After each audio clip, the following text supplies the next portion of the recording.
That's a positive. All right, go ahead and crank it.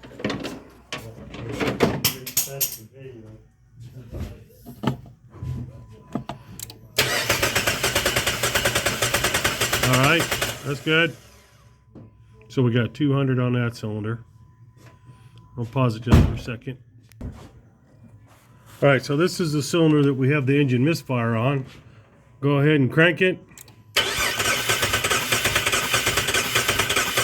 All right. So I don't know how well you can see that, but that's right at 80 pounds of compression.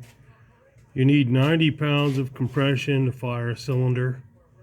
It may run off of an idle because the crank speed would be faster, raising the amount of compression that you have. But right now, it looks like you got a bad cylinder.